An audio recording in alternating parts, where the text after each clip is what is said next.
Hello dear students. आज के इस लेक्चर के अंदर हम स्टडी करेंगे चैप्टर नंबर 3 के एक्सरसाइज के क्वेश्चंस को। स्टार्ट करते हैं क्वेश्चन नंबर 11 से। क्वेश्चन कुछ इस तरह से है, ट्रू और फॉल्स हमें निकालने हैं और प्रॉपर रीजन के साथ। हमारे पास यहाँ पे कुछ सेंटेंसेस है। फर्स्ट सेंटेंस देखते हैं, with zero speed at an instant may have non zero acceleration. क्या ये सेंटेंस ट्रू है बच्चों? समझते हैं क्या कहा है यहाँ पे। अगर स्पीड जीरो है और एक्सेलरेशन की कुछ वैल्यू है, क्या ऐसा पॉसिबल हो सकता है? तो यस बच्चों, it is true. It is true because when object thrown vertically upward at maximum height, its speed is zero but acceleration is zero। समझ लो कि यहाँ पे हमारे पास ग्राउंड है और ग्राउंड से हमने किसी ऑब्जेक्ट को अपवर्ड की ओर थ्रो किया है। एक इंस्टेंट ऐसा आएगा कि वो अपनी मैक्सिमम हाइट को ऑक्यूपाई करेगा। जब वो मैक्सिमम हाइट को ऑक्यूपाई करेगा फिर वो वहां से नीचे आने वाला है। ओके, तो जब वो अपनी डायरेक्शन ऑफ मोशन चेंज करेगा तब उसका स्पीड या वेलोसिटी क्या हो जाएगा? जीरो। बट उसका एक्सेलरेशन क्या होता है? हमेशा जी होता है, जो नॉन जीरो होता है। सेकंड थिंग देखते हैं बच्चों। सेकंड क्वेश्चन हमारा ये है, with zero speed may have non zero velocity. बच्चों अगर स्पीड जीरो है, क्या है? स्पीड ही जीरो है, समझ लो। अगर स्पीड जीरो है बच्चों तो पाथ लेंथ क्या होगा? पाथ लेंथ भी जीरो हो जाएगा। ओके, अगर स्पीड जीरो है तो पाथ लेंथ जीरो हो जाएगा। और वन डायमेंशन मोशन के लिए, इन वन डायमेंशन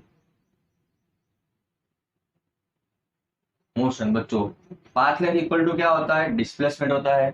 अगर पाथ लेंथ ही जीरो तो डिस्प्लेसमेंट भी क्या हो जाएगा? जीरो। और डिस्प्लेसमेंट जीरो हो जाएगा बच्चों तो वेलोसिटी वो भी क्या हो जाएगा? जीरो। तो यहाँ पे हमारे क्वेश्चन में लिखा है non zero velocity, that is wrong. तो ये जो हमारा सेंटेंस है, विथ जीरो स्पीड में है नॉन जीरो वेलोसिटी, ये रॉन्ग है। तो यहाँ पे फॉल्स आएगा because zero speed means path length zero, zero speed means path length zero. In that case initial and final position also same, so displacement and velocity is also zero. ये यहाँ पे हमने वो एक्सप्लेन कर दिया है। बच्चों आगे बढ़ते हैं थर्ड सेंटेंस की ओर। With constant speed must have zero acceleration. With constant speed must have zero acceleration. क्या ये बच्चों ट्रू है? तो नहीं, ये भी रॉन्ग है। Because in case of uniform circular motion, आप देखो कि ये यूनिफॉर्म सर्कुलर मोशन है, समझ लो। तो यूनिफॉर्म सर्कुलर मोशन में क्या होता है बच्चों? At every instant direction of velocity क्या होती है? चेंजेस होती रहती है। डायरेक्शन ऑफ वेलोसिटी चेंजेस होती रहती है, बट उसका वैल्यू, वेलोसिटी का मैग्नीट्यूड होता है स्पीड। स्पीड क्या रहता है? कांस्टेंट। ओके, फिर से बोल रहा हूं, in uniform circular motion speed constant रहता है, जो होता है वेलोसिटी का magnitude. But the direction of velocity क्या होती है? चेंज होती रहती है। और बच्चों जब वेलोसिटी का डायरेक्शन चेंज होता है तभी हमें एक्सेलरेशन मिलता है, मतलब कि एक्सेलरेशन जीरो नहीं है। So in case of uniform circular motion the object have a constant speed but velocity continuously changes, so it has a acceleration। उसे कुछ ना कुछ तो acceleration होगा ही। और आपको भी पता है कि acceleration कैसे मिलता है? चेंज इन वेलोसिटी से। वेलोसिटी हमारी वेक्टर क्वांटिटी है, तो उसमें थ्री टाइप्स के चेंज होते हैं। या तो चेंज इन डायरेक्शन से आपको एक्सेलरेशन मिलेगा, चेंज इन मैग्नीट्यूड से एक्सेलरेशन मिलेगा, या तो वेलोसिटी के मैग्नीट्यूड एंड डायरेक्शन दोनों के चेंज से आपको एक्सेलरेशन मिलेगा। आगे बच्चों बात करते हैं डी सेंटेंस के लिए। With positive value of acceleration must be speeding up. अगर एक्सेलरेशन का वैल्यू पॉजिटिव है तो क्या स्पीड हमेशा प्लस ही होगा? तो बच्चों ये भी हमारे पास फॉल्स है। क्यों ऐसा है? क्योंकि ये पॉसिबल है only for motion in a one dimension. C, it is true when acceleration is in direction of motion of object. One dimension में अगर ऑब्जेक्ट का मोशन की डायरेक्शन में एक्सेलरेशन होगा तभी ये ट्रू होगा। ओके, तो आप ये आंसर और सेंटेंस भी लिख लो। अब बच्चों बात करते हैं 3.13 क्वेश्चन की। 3.12 हमने प्रीवियस लेक्चर के अंदर कर लिया है, तो हम 3.13 का क्वेश्चन पढ़ेंगे।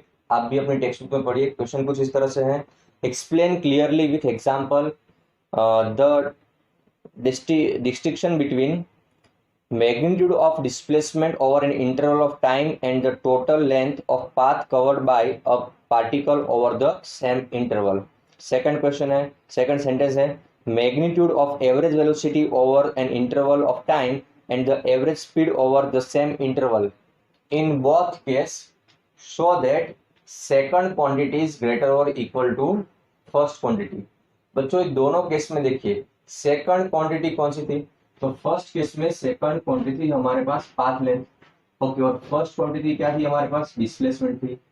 सेकंड केस के अंदर देखिए फर्स्ट क्वांटिटी हमारे पास क्या थी, एवरेज स्पीड थी, और सेकंड क्वांटिटी उसके अंदर क्या थी, एवरेज वेलोसिटी। तो हमें ये शो करना है कि path length is greater than और equal to displacement and average speed is greater than और इक्वल टू डिस्प्लेसमेंट। ये दोनों पॉइंट्स हमने ड्यूरिंग थियोरी ऑलरेडी हमने इसको डिस्कस कर लिया है। यहाँ पे भी देखते हैं। सो 3.13 का सॉल्यूशन कुछ इस तरह से लिखेंगे हम। सपोज हमारे पास कोई पार्टिकल है, वो वन डायमेंशन मोशन कर रहा है और वो कहाँ से कहाँ जा रहा है, A to B and C. Okay, consider motion of particle A B C path.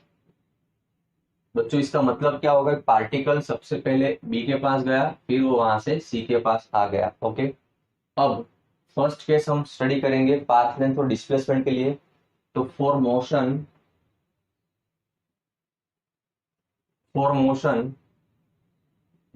A to B, suppose particle खाली ए से बी की ओर ही जा रहा है, तो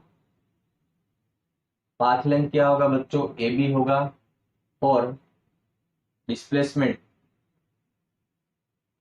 वो भी क्या होगा, ए बी होगा। मतलब कि यहाँ पे पाथ लेंथ और डिस्प्लेसमेंट दोनों क्या है, सेम है। Here path length equal to displacement.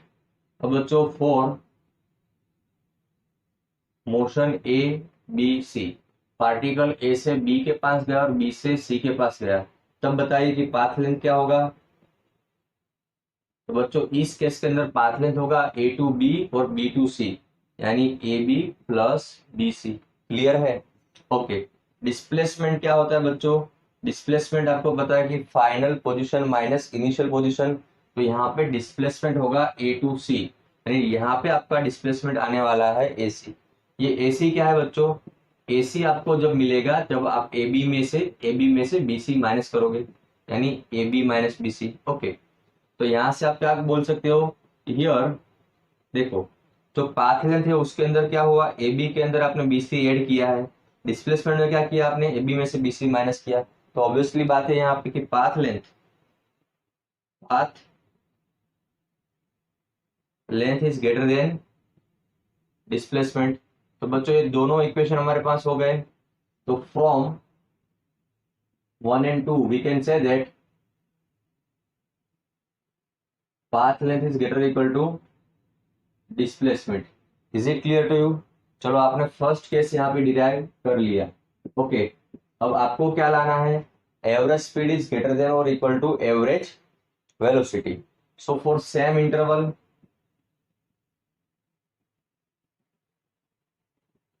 Of time, अगर आप इस इक्वेशन को टाइम से डिवाइड कर लो तो क्या बनेगा, path length upon time greater equal to displacement upon time. बच्चों पाथ लेंथ अपॉन टाइम क्या होता है, वो होता है एवरेज स्पीड, है ना, और डिस्प्लेसमेंट अपॉन टाइम क्या होता है, वो होता है एवरेज वेलोसिटी। तो बच्चों इस तरह से हम इजीली प्रूव कर सकते हैं कि path length is greater than और equal to displacement and average speed is greater than और इक्वल टू एवरेज वेलोसिटी। यही एग्जांपल आप अपने हिसाब से कोई भी ऑर्डिनरी एग्जांपल लेके भी आप ये दोनों चीजें प्रूव कर सकते हो, यहाँ पे कोई भी बाउंड्रीज नहीं है।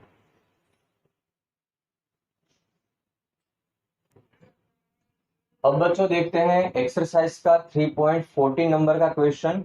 आप भी अपनी टेक्स्ट बुक में देखिए, क्वेश्चन कुछ इस तरह से है। A man walks on a straight road from his home to market 2.5 kilometre away with a speed 5 kilometer per hour. Finding the market closed, he instantly turns and walks back with a speed of 7.5 km per hour. What is the magnitude of average speed and average velocity for time interval A 0 to 30 minute, 0 to 50 minute and 0 to 40 minute. तो बच्चों यहाँ पे हमारे पास एक case है जो कुछ इस तरह से आप समझिए कि सपोज ये कोई पर्सन है, मैन है, इसका होम है और ये है उसका मार्केट। वो अपने होम से मार्केट की ओर जा रहा है। तो जब जा रहा है तो उसका स्पीड क्या है? उसका स्पीड है 5 किलोमीटर पर आवर। ओके, और वो डिस्टेंस कितना है? 2.5 किलोमीटर।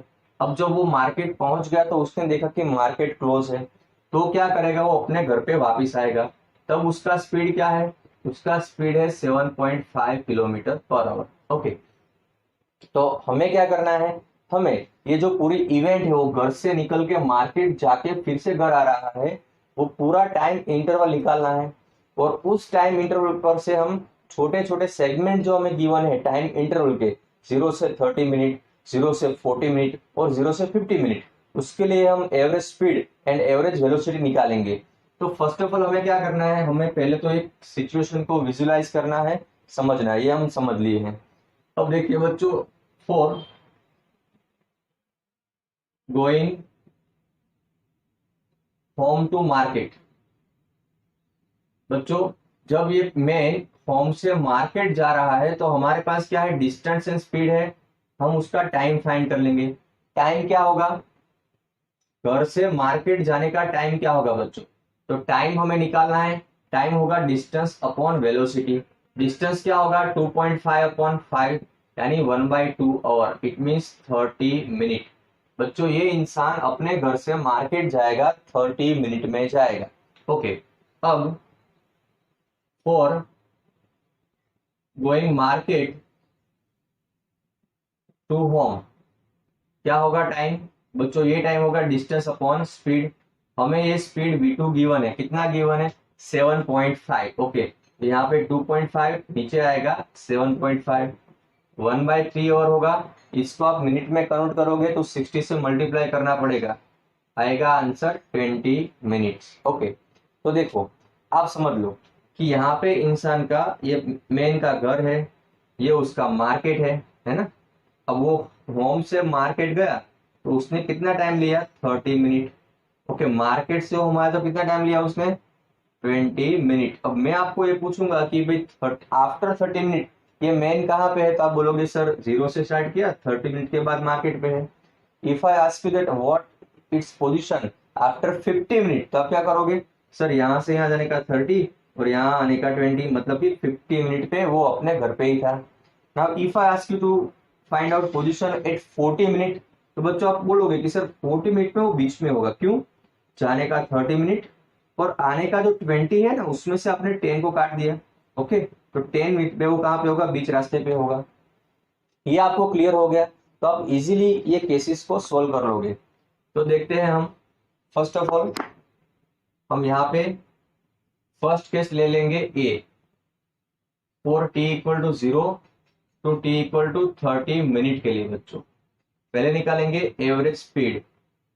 एवरेज स्पीड क्या होता है? Path length upon time. तो बच्चों 30 मिनट के ड्यूरेशन में कितना वो डिस्टेंस कवर करेगा? तो आपको पता है कि 30 मिनट उसको होम से मार्केट जाने के लगते हैं, तो वो मार्केट ही पहुंचा होगा। तो उसने कितना डिस्टेंस कवर किया है? 2.5 मीटर। Okay, 2.5 kilometre. और उसने टाइम कितना लिया है? तो भाई टाइम लिया है उसने 30 मिनट, तो 30 अपॉन 60 कर देंगे आवर में। ओके, या तो आपको ऑलरेडी पता ही है कि ये रहा 30 मिनट, यानी क्या होता है? 1/2 आवर, मतलब कि आएगा 5 किलोमीटर पर आवर। अब बात करते हैं एवरेज वेलोसिटी की। एवरेज वेलोसिटी क्या होता है? Displacement upon time. बच्चों 30 मिनट में डिस्प्लेसमेंट कितना होगा? तो ये मेन 30 मिनट में होम से मार्केट ही जा रहा है, तो डिस्प्लेसमेंट जितना होगा वही पाथ लेंथ होगा। तो यहाँ पे भी 2.5 बाय 1/2 आएगा। आपका आंसर आएगा 5 किलोमीटर पर आवर। अब बात करते हैं केस बी के लिए। बच्चों बी केस क्या है हमारा? For t equal to 0 minute to t equal to 50 minute. जरा सोचिए ध्यान से कि 0 मिनट पे कहाँ पे था वो, होम पे था। आफ्टर 30 मिनट कहाँ पे था, मार्केट पे था। और बची कितनी, 20 मिनट। तो वो 20 मिनट के बाद वो कहाँ पहुंच जाएगा, होम पे पहुंच जाएगा, है ना। तो यहाँ पे आपको निकालना है एवरेज स्पीड। फॉर्मूला सेम रहेगा, क्या होगा, पाथ लेंथ अपॉन टाइम। सोचिए बच्चों, पाथ लेंथ क्या होगा। तो ये जो इंसान है वो अपने घर से मार्केट गया और मार्केट से घर आया, तो जाने का उसने कवर किया 2.5 किलोमीटर, आने का भी कवर किया 2.5 किलोमीटर। तो पाथ लेंथ होगा यहाँ पे 5। अब टाइम आपको गिवन है 50 मिनट। अब उसको 60 से डिवाइड करिए, तो 5 × 60/50। ये 0 0 कट कर दो, 5 कट कर दो, आंसर आएगा 6 किलोमीटर पर आवर। उसी तरह आपको एवरेज वेलोसिटी निकालना है, जो होता है डिस्प्लेसमेंट अपॉन टाइम। तो यहाँ पे डिस्प्लेसमेंट 0 है। क्यों 0 है, क्योंकि आफ्टर 50 मिनट ये इंसान अपने घर पे ही होगा। ओके, क्यों घर पे होगा, क्योंकि जाने का टाइम 30 मिनट, आने का टाइम 20 मिनट्स। तो 15 मिनट्स के बाद वो अपने घर पे होगा।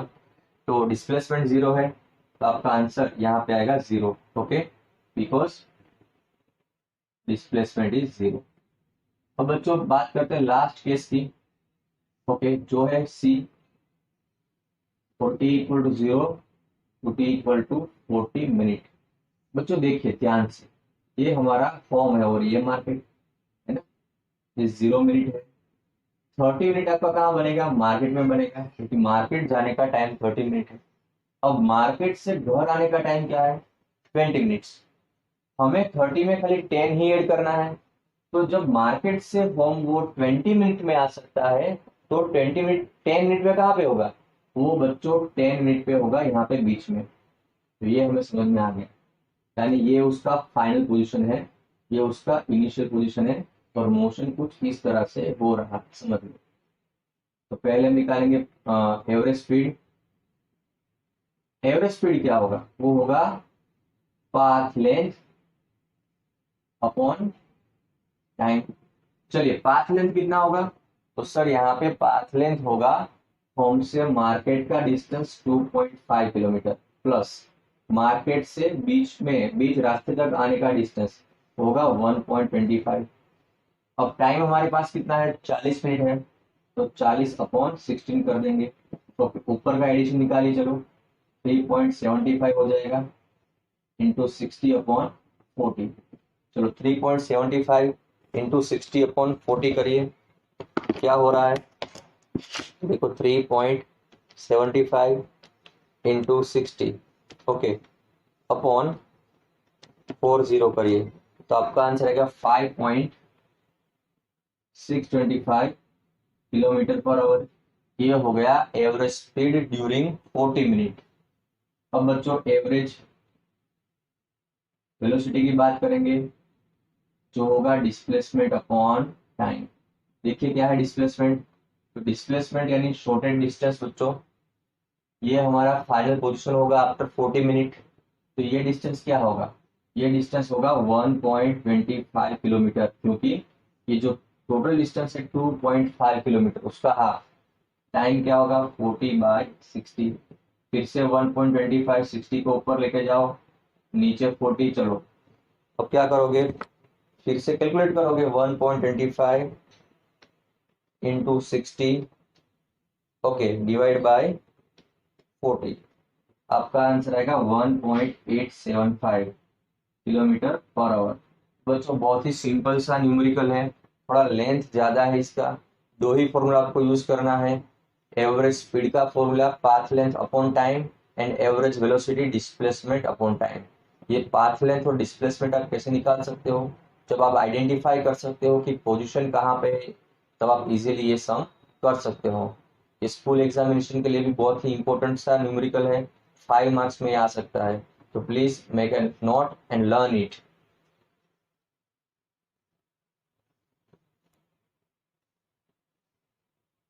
बच्चों अब बात करते हैं एक्सरसाइज के क्वेश्चन नंबर 15 की। यहाँ पे एक सेंटेंस है, the instantaneous speed is always equal to the magnitude of instantaneous velocity why. तो बच्चों हमें पता है कि इंस्टेंटेनियस स्पीड क्या होती है बच्चों। इंस्टेंटेनियस स्पीड होती है speed at any instant during motion. Okay, समझ लेते हैं। यहाँ पे सपोज कि कोई पार्टिकल है हमारा, वो एक पॉइंट से दूसरे पॉइंट की ओर मूव करेगा, तो ये हो गया उसका डिस्प्लेसमेंट और ये हो गया पाथ लेंथ। बच्चों यहाँ पे पार्टिकल को कोई एक पॉइंट पी से क्यू तक जाने का टाइम है डेल्टा टी। अगर हम ये टाइम इंटरवल स्मॉल लेते जाएंगे बच्चों, तो हमें क्या मिलेगा, हमें जो पाथ लेंथ और डिस्प्लेसमेंट है वो लगभग क्या मिलेगा, छोटा मिलेगा।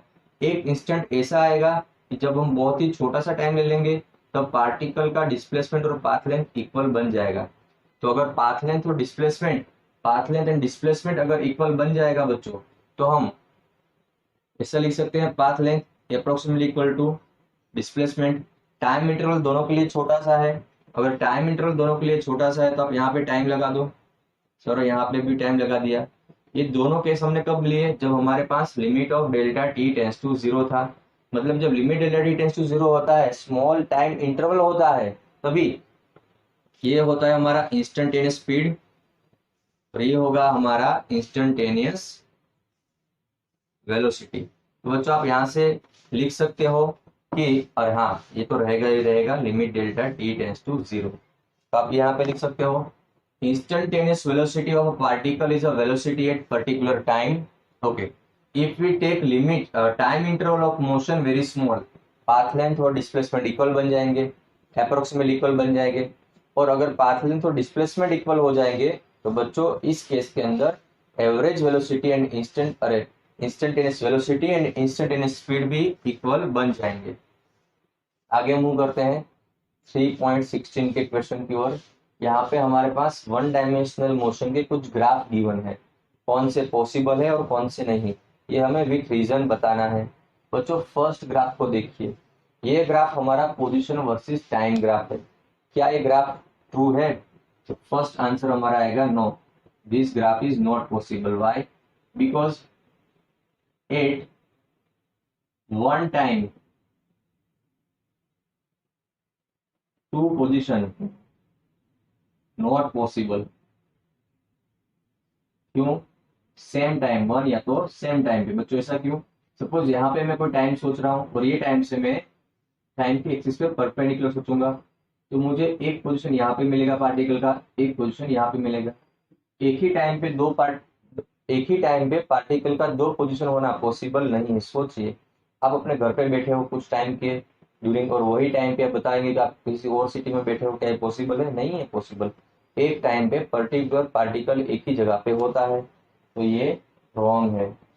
बच्चों सेकंड ग्राफ देखते हैं। ये ग्राफ हमारे पास v वर्सेस t का ग्राफ है। ओके, ये v वर्सेस t का ग्राफ है। इसको स्पीड ले लो या आप वेलोसिटी भी ले सकते हो। क्या ये ग्राफ पॉसिबल है? ध्यान से देखिए। तो नो बच्चों, this is also not possible. Why?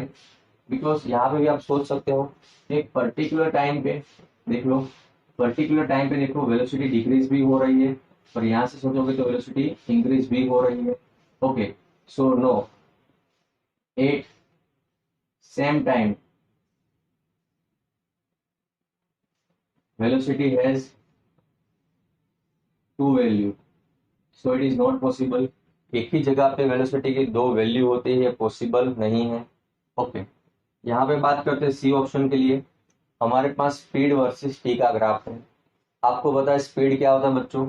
Speed होता है पाथ लेंथ अपॉन टाइम। बताओ पाथ लेंथ क्या होता है? Path length is always greater और इक्वल टू जीरो। स्पीड भी क्या होता है? हमेशा ग्रेटर और equal to zero.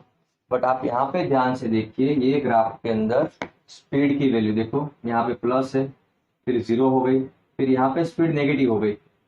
Speed negative हो गई, क्या ये ट्रू है? नहीं, नो। यहाँ पे आंसर आएगा no, because speed is always greater और इक्वल टू जीरो। स्पीड का वैल्यू हमेशा ग्रेटर और इक्वल टू जीरो होता है। यहाँ पे तो लेस देन जीरो है, तो ये भी पॉसिबल नहीं है। बात करते हैं बच्चों ये लास्ट ग्राफ के लिए, जो पाथ लेंथ वर्सेस टाइम का ग्राफ है। क्या ये पॉसिबल है? तो बच्चों ये भी पॉसिबल नहीं है। जरा सोचिए क्यों पॉसिबल नहीं है। क्योंकि पाथ लेंथ हमेशा ग्रेटर और इक्वल टू जीरो तो होती है, but in one dimensional motion बच्चों path length is always increases. Suppose आप कोई एक पॉइंट पे हो ए, आप यहाँ से गए बी के पास और वापिस आए कहाँ पे सी के पास, तो बच्चों पाथ लेंथ डिक्रीज नहीं हुआ, पाथ लेंथ तो इंक्रीज ही हुआ। सपोज ए से बी का डिस्टेंस 4 मीटर है और बी से सी का डिस्टेंस 2 मीटर है, तो पाथ लेंथ क्या होता है 6 मीटर होगा ना। अब अगर ए के पास आ जाओगे बेटा फिर से, तो पाथ लेंथ क्या होगा 8 मीटर होगा। मतलब पाथ लेंथ कभी डिक्रीज नहीं होता है बच्चों। पर हमारा ग्राफ क्या शो कर रहा है, देखो तो भाई हमारा ग्राफ क्या शो कर रहा है भाई, शुरुआत में पाथ लेंथ इंक्रीज हुआ, फिर पाथ लेंथ डिक्रीज होकर 0 हो गया, फिर पाथ लेंथ इंक्रीज हुआ। यहाँ पे रीजन होगा नो, पाथ लेंथ always